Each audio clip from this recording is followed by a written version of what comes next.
চট্টগ্রাম পতেঙ্গা সমুদ্র সৈকত শুধু একটি পর্যটন কেন্দ্র নয়, এটি আক্ষরিক অর্থে কোটি মানুষের আবেগ, গল্প আর স্মৃতি কোলাজল।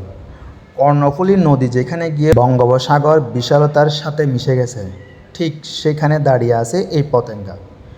পতেঙ্গা সি বিচকে কেন্দ্র করে জড়িয়ে আছে হাজারো মানুষের বিচিত্র সব গল্প। একটা সময় ছিল যখন পতেঙ্গা মানেই ছিল ভাঙা বোল্ডার, জোয়ারের গর্জন আর শুধু প্রাকৃতিকভাবে গড়ে ওঠা একটি সৈকত। কিন্তু সময়ের সাথে সাথে পতেঙ্গা গল্পটা বদলে গেছে। জোয়ারের ভাঙা থেকে শহরকে রক্ষা করার জন্য দেওয়া পাথরের ব্লকগুলো এখন পতেঙ্গার মূল সৌন্দর্য। পতেঙ্গা এখন আর শুধু একটা কাঁটাতারে ঘেরা সৈকত নয়, আধুনিক আউটার রিং রোড হওয়ার পর পতেঙ্গার চেহারা পুরোপুরি বদলে গেছে। লাইটিং, বসার চমৎকার ব্যবস্থা আর মাইলের পর মাইল হাঁটার পথ পতেঙ্গাকে দিয়েছে এক আধুনিক রূপ। শান্ত, স্নিগ্ধ আর জনমানবহীন। কুয়াশা কিংবা ভোরের আলোয় যখন সাগরের পানি চকচক করে, তখন সেখানে শুধু শোনা যায় ঢেউয়ের গর্জন। স্থানীয় মানুষ বা স্বাস্থ্য সচেতনা যখন আসে একটু বুক ভরে সমুদ্রের হাওয়া নিতে। বিকেলবেলা ঠিক যেন একটা উৎসবের মেলা। লাল কাকড়ার মতো মানুষের ঘিস ঘিস করে চারপাশ। চারদিকে কোলাহল, বাদাম বিক্রেতা, হাঁক ডাক আর ছটপটি ফুচকার সুবাস। পতেঙ্গায় যাবেন আর সেখানকার বিখ্যাত কাকড়া ভাজা খাবেন না, তা তো হতে পারে না। পতেঙ্গার গল্পের খাবারের একটা বড় ভূমিকা আছে। মশলাদার কাকড়া ফ্রাই, চিংড়ি ফ্রাই আর লোটাস শুটকি চাটনি এখানকার সিগনেচার খাবার। পতেঙ্গার সবচেয়ে আকর্ষণ হল এর সূর্য অস্ত।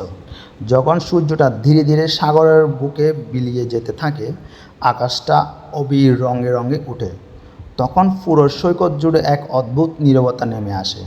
প্রেমিক প্রেমিকার হাত ধরা হাঁটা, পরিবারের গল্পগুজব কিংবা একলা কোনো প্রতীকের সাগরের দিকে চেয়ে দীর্ঘশ্বাস ফেলা, সব কিছু এই সূর্যের আলোয় একাকার হয়ে যায়। পতেঙ্গা শুধু মানুষের ঘোরার জায়গা নয়, এটি হাজারো মানুষের রুটি রুজি। ঘোড়ার পিঠে চড়িয়ে পর্যটকদের আনন্দ দেওয়া সেই ছোট ছেলেটি, শামুক ঝিনুক মালা বিক্রি করা স্পিডবোট চালক কিংবা ছবি তুলে দিয়ে জীবিকা নির্বাহ করা ফটোগ্রাফার, সবার সংসার চাকা ঘুরে এই পতেঙ্গার ঢেউয়ের তালে তালে। পতেঙ্গা আমাদের শেখায় কীভাবে নদী তার সবটুকু দিয়ে সাগরের কাছে নিজেকে সঁপে দেয়। এদিকে পতেঙ্গা সৈকত, অন্যদিকে চোখের সামনে ভেসে থাকা বড় বড় বাণিজ্যিক জাহাজ। প্রাকৃতিক আর আধুনিক সভ্যতার এমন মেলাবন্ধন পৃথিবীর খুব কম সৈকতে দেখা যায়। চট্টগ্রামবাসীর কাছে পতেঙ্গা মানেই হলো মন খারাপের দিন একটু শান্তি খোঁজার ঠিকানা। আর এখন হচ্ছে রাত 7টা। এটা হচ্ছে পতেঙ্গা সমুদ্র সৈকতের রাতের ভিউ। অসম্ভব অসম্ভব সুন্দর। আর ফ্যামিলি নিয়ে বসে নাস্তা করার মতো জায়গা পাবেন এখানে। কেউ এখানে ডিস্টার্ব করবে না। তবে নাস্তা করার আগ মুহূর্তে আপনি নাস্তার রেটটি অবশ্যই জেনে শুনে তারপর বলবেন, না হয় আপনি যে কোনো মুহূর্তে আর্থিক সমস্যায় পড়তে পারেন।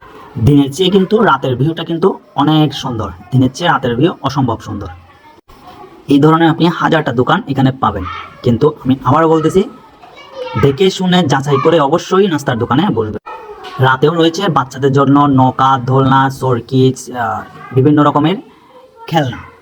আপনি আরেকটু সামনে গেলে দেখবেন এখানে বাচ্চাদের খেলনা এবং বাচ্চাদের বিনোদন এবং আনন্দ দেওয়ার জন্য সব ধরনের জিনিস এখানে আপনি পাবেন। ট্রেন, নৌকা, এমনকি সামনে আপনারা দেখতে পাচ্ছেন এটাও কিন্তু বাচ্চাদের খেলা দেওয়ার একটি জায়গা। এক কথায় আপনি পতেঙ্গা সমুদ্র সৈকতে সব কিছু পাবেন, ছোট থেকে বড়দের সব কিছু আনন্দ দেওয়ার জন্য আছে অনেক কিছু, এবং থাকার জন্য রয়েছে ফ্যামিলি নিয়ে সুব্যবস্থা। এর পাশে গেলে পাবেন আপনি থাকার হোটেলগুলো। ভিডিওটি কেমন লাগছে, যদি ভালো লেগে থাকে অবশ্যই লাইক, কমেন্ট, শেয়ার করে আমাদের পাশে থাকবেন এবং নেক্সট ভিডিও করার জন্য উৎসাহ করবেন। ধন্যবাদ।